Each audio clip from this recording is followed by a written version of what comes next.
Hello, good afternoon and welcome to the Midday News on Sri FM 92.7.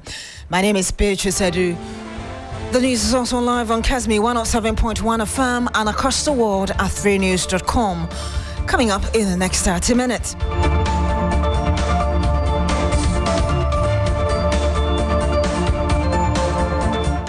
Government business in over 40 agencies to suffer major disruptions as Public Services Workers Union begins indefinite strike over conditions of service.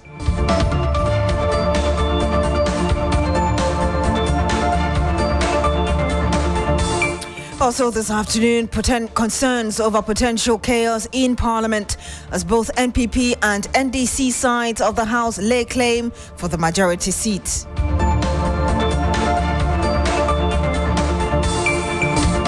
We'll tell you more as the Parliament reconvenes tomorrow. Plus, flag bearer of People's National Convention Bernard Mona serves notice he will head to the Supreme Court after an unsuccessful attempt to overturn the EC's disqualification.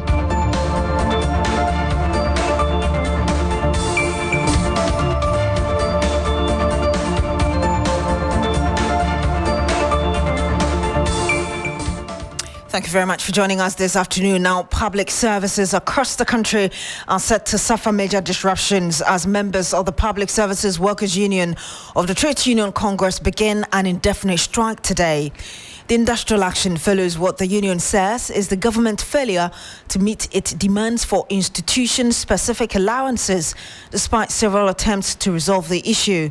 The union has been agitating for payment of these allowances, which members say is supposed to be compensation for member organizations under the single spine pay policy. Now, let me run you through. But after a series of unsuccessful engagement with the Fair Wages and Salaries Commission, the demands were not met, leading to the declaration of the strike. So what are some of these demands? Payment of institution-specific allowances, government support services allowance, also public services administration and equity allowance, also Public Services Workers Union member organizations.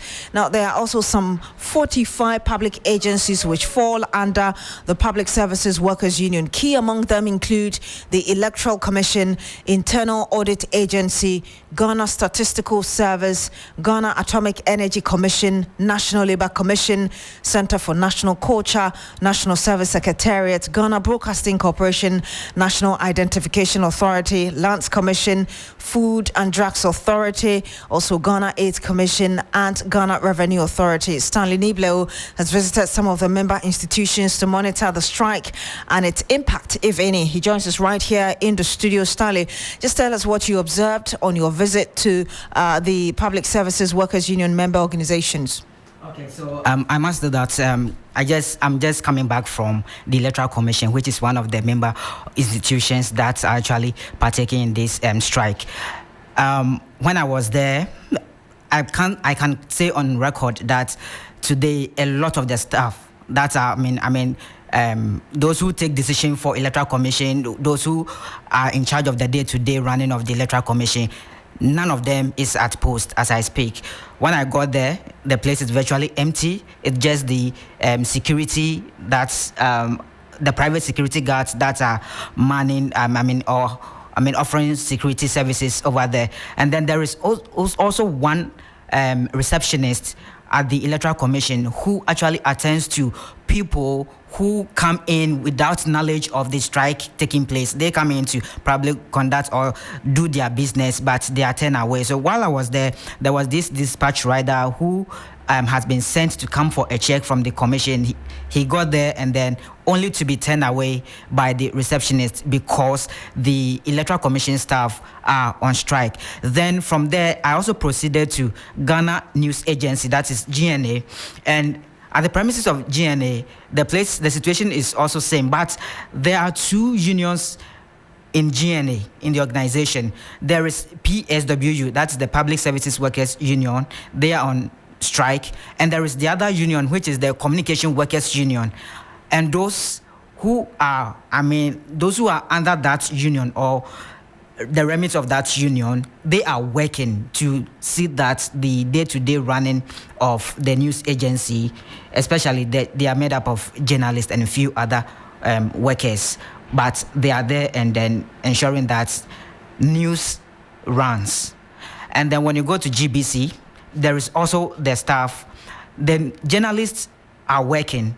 So GBC Radio, the journalists are working, but all the other supporting staff in the other departments, they are not working. There was somebody you interacted with, a dispatch rider. Do I get that right? Can you tell us more briefly about it before we hear this person? Yeah, so the dispatch rider was sent by somebody, because that person, he told me that that person had worked for the Electoral Commission, and so he has been sent to present an invoice to the commissioner or a staff or a member of the Electoral Commission for prompt payment, but only when he got there, he was turned away by the receptionist over there. So me a delivering guy, and I'll be sending the check be embryo. But me buy no so like obia the my check no obia ni ho, but more struggling until maybe meet him out. So say me to say I can come back for it. Okay. Yeah. So me to my friend Ibana also man also okay, no problem. So be near and no be friend. Okay. Yeah, that's right. Strike into no say. For me yeah, because me nim but son or more catch them. And you heard a dispatch rider speaking to our correspondent Stanley Blow at the Electoral Commission, giving indication of what is happening in terms of the strike by the Public Services Workers Union.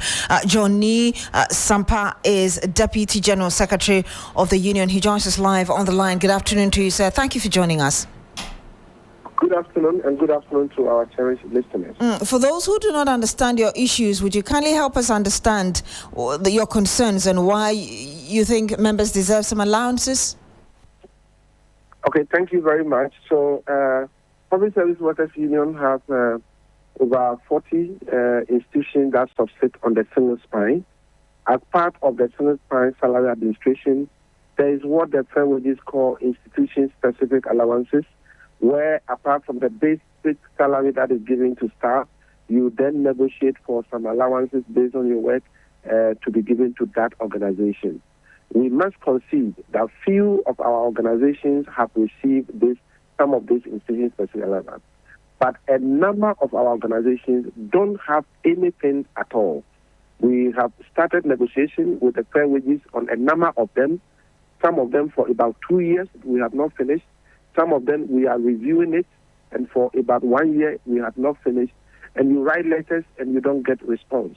So the point is that we came together to put all our institutions together and say that enough is enough. We are asking fair wages to grant 2 specific allowances that we believe will be able to address all our institutions that fall under us, that don't. And immediately we wrote the letter. The fair wages, about 2 weeks, called us for a meeting and signed rules of engagement with us and said they are going to seek mandate from Minister of Finance. For 3 weeks, we didn't hear anything. We gave notice of industrial action to start from 30th September. But because of the rules of engagement they signed with us, we decided in good faith to call off or suspend that 30th September action. So we wrote another letter to suspend the industrial action and gave them 2 weeks to engage us. Within these 2 weeks, nobody engaged us. So then we wrote a letter last week and we called a press conference where we invited the press also to give government 1 week once again that without that we will start industrial action this week. The truth is that within the time Monday that we called the industrial action, we called the press conference last week, nobody engaged us up to Friday. Obviously, we think that our diplomacy and gentility has been taken for granted to be our weakness, and our workers are saying that without government giving them some allowances as we have requested, they are not going to work. So we are only implementing the decision of our meeting that we invited you to attend. So what you're also trying to say is that even up until now, it's already 10 minutes past the hour of 12, you haven't had anybody calling you in terms of your employers to get you to rescind this decision or call off the strike?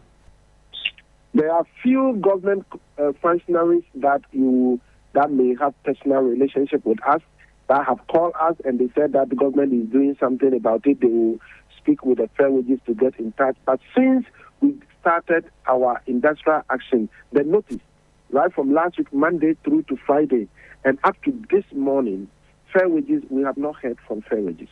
We have never heard from Minister of Finance, neither have we heard from anybody officially. You've declared a strike. At the stage where you are, what will it take for you to call it off? If government call us and is ready to grant us our request, we will call it off. Or, of course, this is negotiation. So even if government is not able to give us all, and perhaps is able to meet us halfway, by even giving us about 80% of what we are asking, it is possible. And this is just a gesture by myself. It is not by our leadership. But we believe that when you are negotiating, you may not necessarily get everything that you ask. But if something reasonable is given to us, we will call our people again, we will discuss with them, and we believe that our people are reasonable enough to return back to work. We are not happy when we are on strike. It is only the way we have been treated by the government and also by fair wages, by Ministry of Finance, and we think that some of our organization has not been treated fairly at all, and that is why we are on strike. We'll end it here. Thank you very much. John Ni Sampa, he's Deputy General Secretary, Public Services Workers Union, giving us his view of why the union has called for a strike. You're still here on the Midday News on Shri FM 92.7, some 12 minutes past the hour of 12. When we come back, we'll tell you why the court has thrown out the case put before it by PNC flag bearer Bernard Mona. Big money, money, money. Want more money, more moolah, more kudi, more sika, or more l'argent? Yes. Then win more moolah with 30 Ghana Cedis free credit when you play Game Park's Pick 1 and Pick 4 games for the first time. How? Just dial *946# or visit the nearest Game Park agent to play, get your first bet, and win on us with a 30 Ghana Cedi welcome bonus. Oh, yes. It's all about the moolah. Win more moolah with Game Park today. Go to GameParkGames.com for more information. Game Park is licensed by the NLA. Play responsibly. Not suitable persons under 18 years.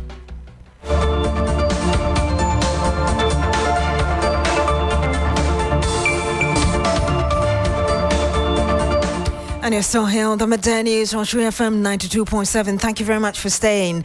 Now, flag bearer of the People's National Convention, Bernard Mona, has served notice that he will head to the Supreme Court to seek justice over his disqualification from the 2024 presidential race.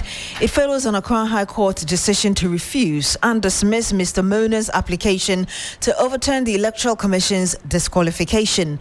The court last week advised the Electoral Commission not to take any action that could be substantial while the court ruling was pending.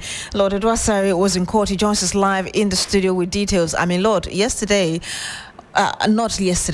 week, when we spoke to Bernard Mona, he was all confident and said that the Supreme Court or the High Court had given indication based on what the judge said that it could go in his favor. And now we're here. Can you tell us the basis? Let me start off with his demeanor while the judge, Justice Richard Apietu, was reading his judgment. He wasn't very pleased. Yeah, once he looked at the judge's face, and then he would look around to his running mates and then other members of party who were in court with him. Now, the judge hearing the matter considered 5 issues that he used to determine the refusal and eventual dismissal of Mona's application. Now, they were whether the Electoral Commission indicated specific grounds for disqualification, whether Bernard Mona was heard and provided room to correct the errors.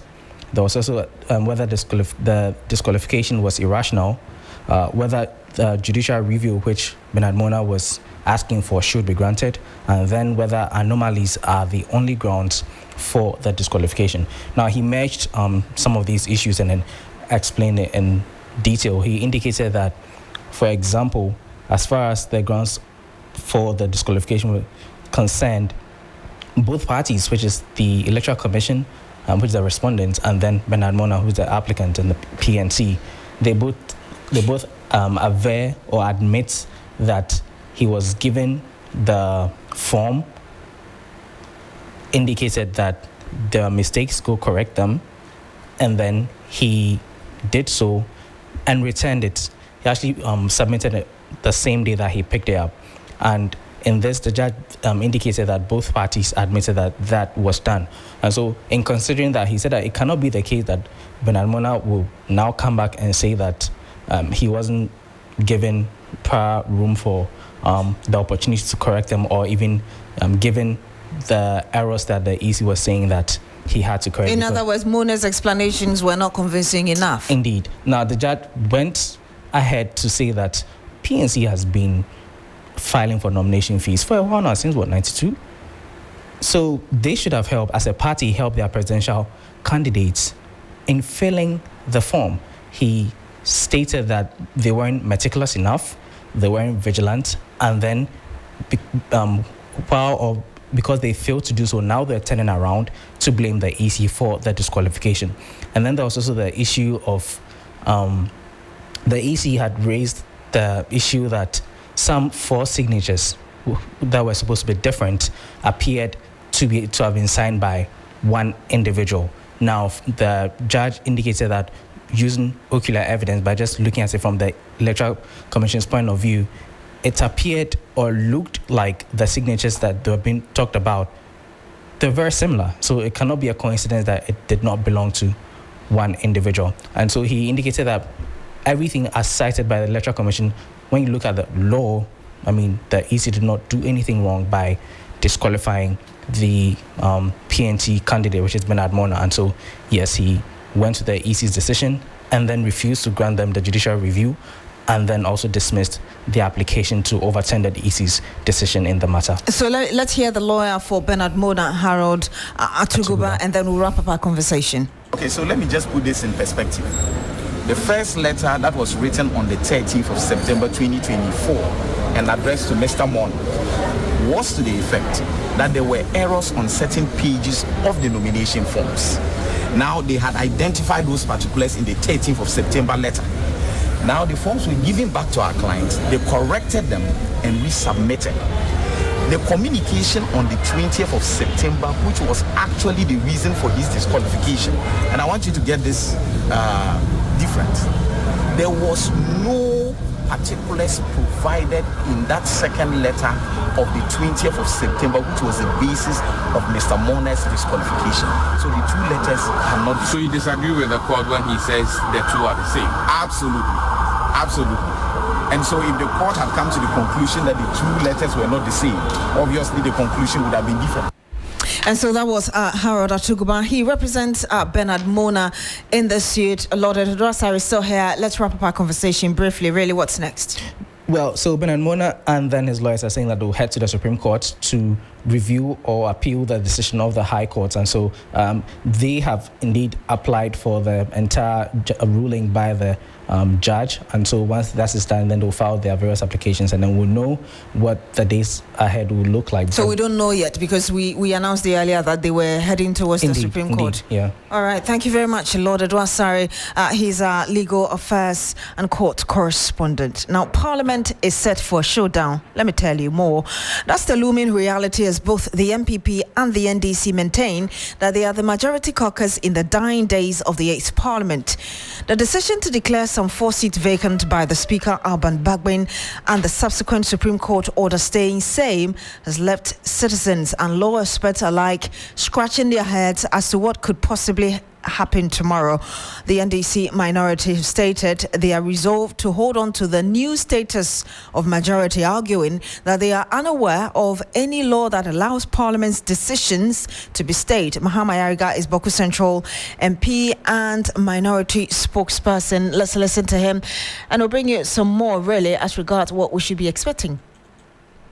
Any law or any constitutional provision that enables anybody to suspend a decision of the Speaker in Parliament properly constituted. What we know is that under Article 2 of the Constitution and Article 130 of the Constitution, the Supreme Court has jurisdiction to make a declaration as to whether or not an act is consistent or inconsistent with a provision of the Constitution. But to suspend a decision of Parliament or a directive of the Speaker in Parliament, we are not aware of the legal basis of a conduct like that. And you heard Mahama Yariga, he's the MP for Boko Central, speaking on this for the majority now in Parliament. Let's bring in political analyst and lecturer, Dr. Jonathan Asante-Okyere. Doc, good afternoon to you. Thank you for joining us. Hello, Dr. Jonathan Asante-Okyere. Can you hear us? Hello? Yes, good afternoon to you. Thank you for joining us. Your network is terrible. Okay, but we can hear you very clearly. I hope you can hear us at least a little bit. Hello, Beatrice. Yes. Now, Doc, Parliament is once again in the eye of the storm, as you're aware. Now, this time, over which group constitutes the majority following the Supreme Court staying of earlier ruling by Speaker Alban Bagbin, which declared 4 seats vacant. The question is, how should Parliament deal with this looming crisis, from tomorrow? Well, let me say good afternoon. The point is that there is a looming parliamentary or judicial crisis. In fact, we are going to have constitutional crisis in our hands because it appears that both sides are coming in with entrenched positions, and that in itself will not augur well for our constitution. We've seen that before this parliament took over, and the kinds of things that happened to have a speaker from the other side, emerge. I've seen Mr. Babin. I know he's a very firm and frank person. Don't forget that some time ago, he undertook a particular decision in Parliament. He went on, I think, to seek good health somewhere, I think UB or UAE, somewhere like that. Then when, upon his return, the first deputy speaker had already overturned the decision of the speaker. When he came, the minority were of the view that they were expectant that he was going to overturn it, but he did not. And rather warned the first speaker, Joe Wise, not to do something of that sort again. It is possible that the speaker will swerve everybody once again and take probably a course that is less confrontational. But other than that, if he sticks to his ground that indeed what happened over last week is constitutional and was unfortunate, then certainly I don't know how we may want to solve that. I heard Mr. Govins, was it Govins? Govins, Kwame Govins, yes.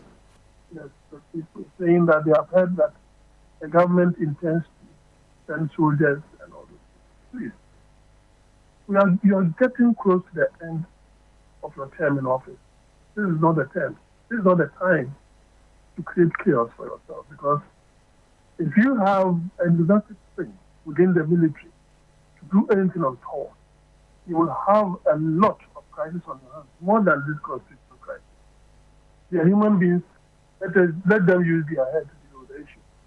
That is, for me, my view on that. Other than that, if you are going into the decision of the Supreme Court, say execution of that particular order that the Speaker did, I'm looking at the situation where probably the Supreme Court is thinking that the immediate effect of that order could create some kind of parliamentary discomfiture for the majority, now 10 minority according to the Speaker. The government business may suffer. So probably that is the object, the responsive nature of that statement. Do I hear you say that you think that the Supreme Court was rather trying to bring order by this decision to stay the ruling of the Speaker? I can't hear you.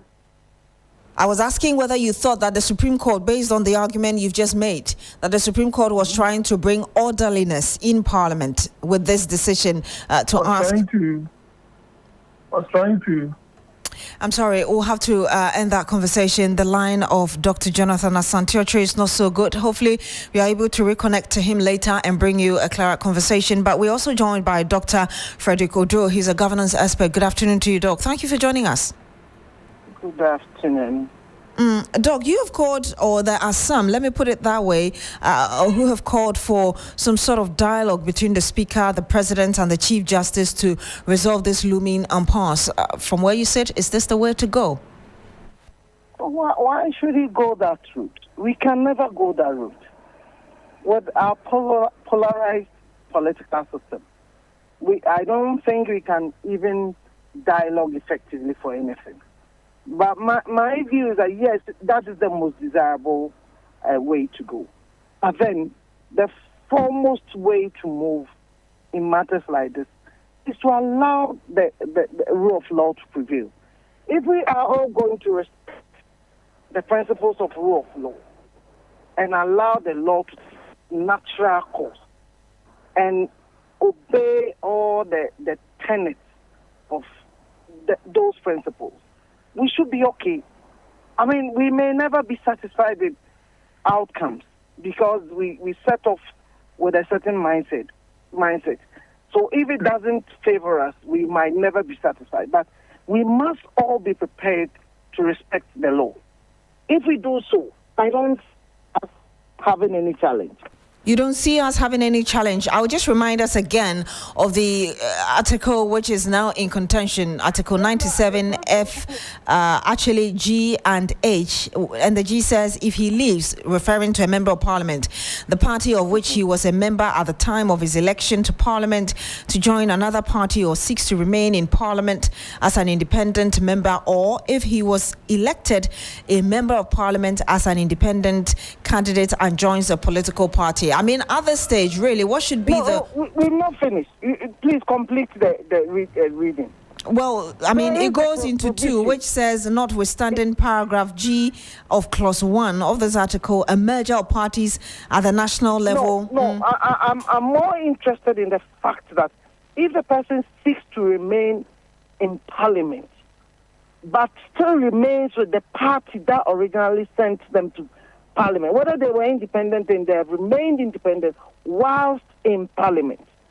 You see, that we need to be very clear with the Constitution. The Constitution talks about if the person chooses to leave the party whilst in parliament. It doesn't talk about when the person leaves parliament. So, in parliament, they sit according to your grouping. And even those who are not on the other side, now they are by the parliamentary own arrangement. That's not constitutional. They've arranged parliament into minority and majority. So, Doc, forgive me to interrupt you. We are running out of time. I just want to get your understanding of how you believe, as a governance expert, we should deal with this. Tomorrow, we've already had the NDC group threatening that it will not leave the majority status it has. Nobody can threaten the Constitution of Ghana. That's what we should respect. That's what I'm saying. Let us all respect the rule of law. If you think you are acting within the law, act. I'm not worried about whatever your action is, as long as it's within the law. The Constitution has got provision, and each arm of government has got its role to play. Nobody can say this arm of government can play its role or that arm of government cannot play its role. We'll have to end it here. Thank you very much. And that was governance expert Dr. Frederick Adu. Let's bring you the story. And my son will start with a knife, a jackknife, and not scissors, according to the post-mortem conducted on him. This was revealed by the father of the deceased in the O'Reilly Senior High School murder case, Emmanuel Saki, following his 5th appearance at the last circuit court over the trial. However, the case has been adjourned to November 4, awaiting advice from the Attorney General. George Quaney was there. He joins us live in the studio as well. George, I know this is still a sad incident for the family, but what more can you tell us?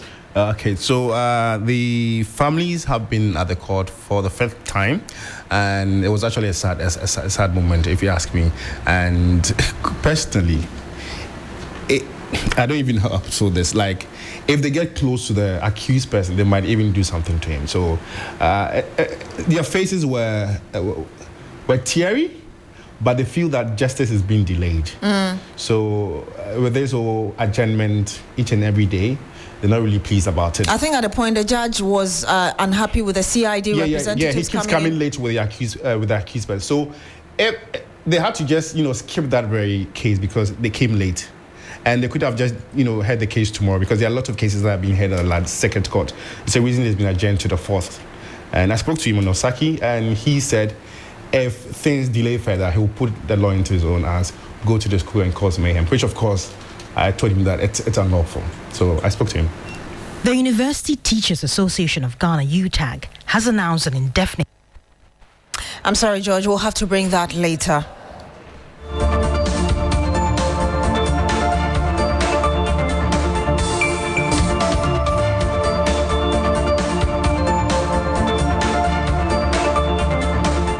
And that's it for the news here on True FM 92.7. We'll try and bring you that sound of the father of the deceased who spoke to George Quaining in our subsequent bulletins.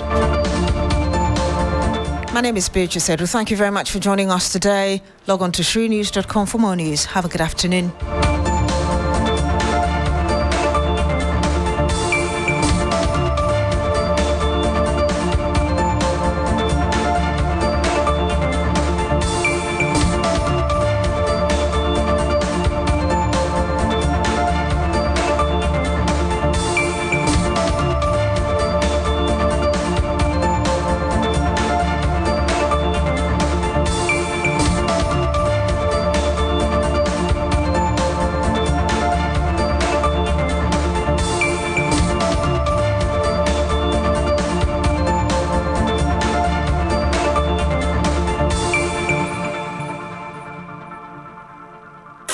FM 92.7, Urban Lifestyle Radio Station.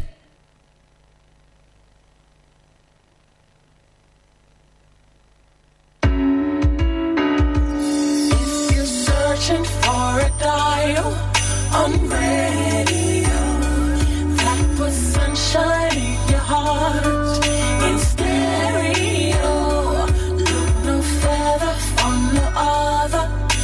92.7, feel the heat in stereo.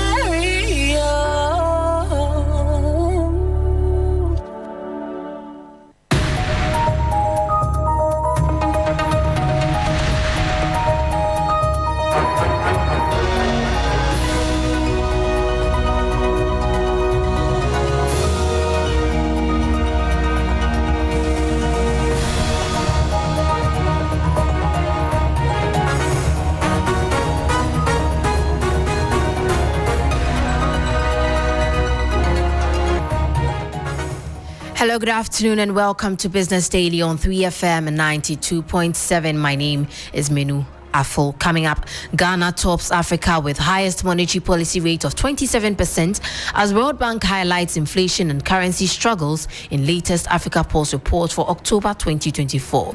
We'll bring you details of that. And Cocoa Board expresses commitment to revitalizing coffee production as a supplementary income for farmers as well as boost foreign exchange. We'll hear from its Deputy Chief Executive for Agronomy and Quality Control, Dr. Ebenezer Owusu.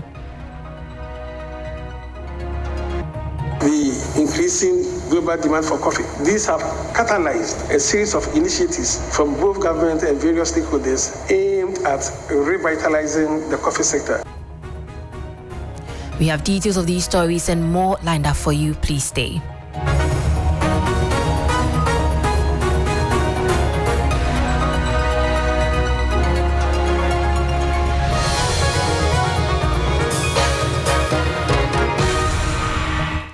Now let's get straight to the details. Ghana's monetary policy rate of 27% is the highest in Africa, according to the World Bank's latest Africa Pulse report for October 2024. The Bank of Ghana, along with other African central banks, has maintained higher interest rates to curb inflation and stabilize domestic currencies. The report also highlighted the continued depreciation of the cedi and the demand for foreign exchange as challenges for Ghana's economic performance this year. The World Bank has revealed in its latest Africa Pulse report that Ghana's monetary policy rate of 27% is currently the highest on the continent. This rate, according to the report, has been set by the Bank of Ghana in an effort to stabilize inflation and restore the strength of the cedi, which has been under severe pressure. The report also emphasized that central banks in countries like Angola, Nigeria, and Sierra Leone will likely maintain high interest rates due to persistent inflation and weakening currencies. Ghana, Ethiopia, and Nigeria were specifically mentioned as the worst performing economies this year, with their currencies continuing to struggle. Although Ghana saw a 200 basis point cut in its benchmark rate in September, marking the second cut since 2021, economic analysts say further cuts may be delayed due to inflationary pressures and the country's current economic challenges. Fitch Solutions had earlier predicted a rate cut, but recent developments have caused revisions in those forecasts, signaling that the battle to stabilize Ghana's economy is far from over. That was the 3 Business News Desk report. Meanwhile, the World Bank says fiscal balances in Ghana and other sub-Saharan African countries continue to improve owing to expenditure cutting and revenue-raising policies, although the pace is decelerating. In more stories, Ghana Cocoa Board has reaffirmed its commitment to revitalizing coffee production as a supplementary income source for cocoa farmers and a means of boosting foreign exchange for the country. In his keynote address at the launch of Ghana Coffee Week, Dr. Ebenezer Owusu, Deputy Chief Executive for Agronomy and Quality Control at Cocoa Board, emphasized the economic significance of coffee and outlined the initiatives being implemented to enhance its production in Ghana. The coffee industry comparatively remains underdeveloped.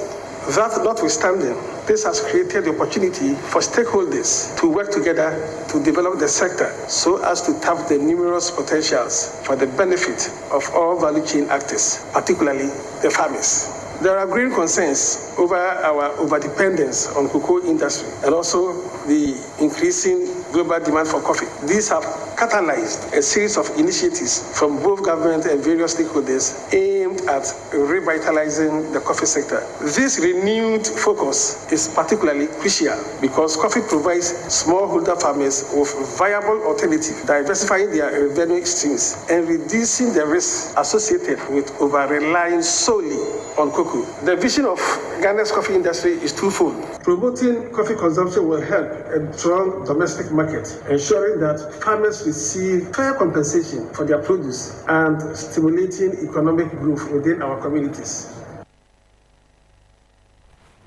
Dr. Ebenezer Owusu is Deputy Chief Executive for Agronomy and Quality Control at Cocoa Board.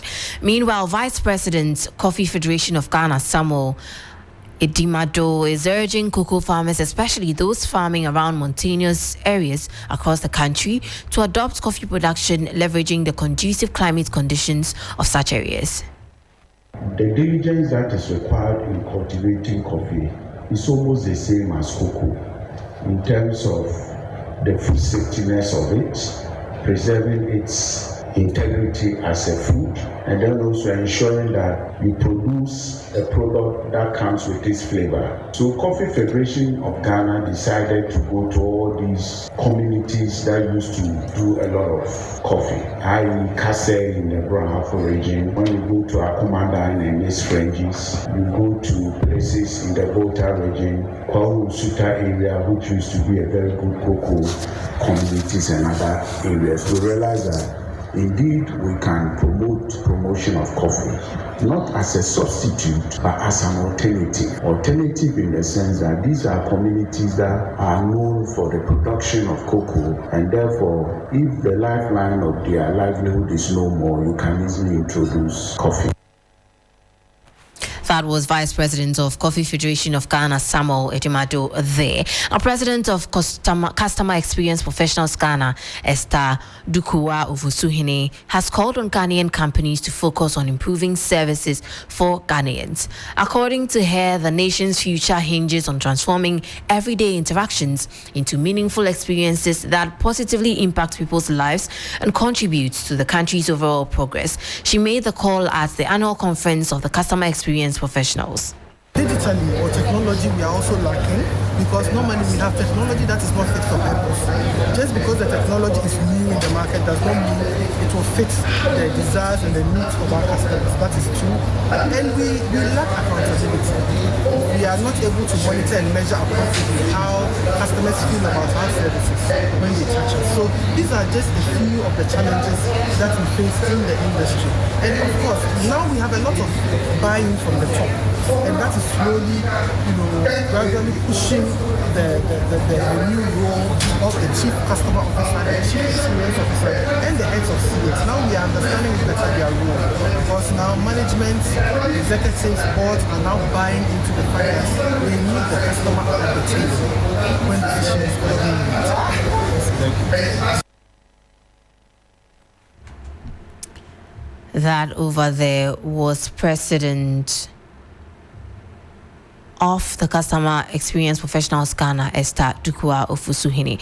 Meanwhile, service providers have been urged to embrace artificial intelligence in their everyday dealings. Here's Chief Executive of Adansi Travels, Gideon Asare, speaking there.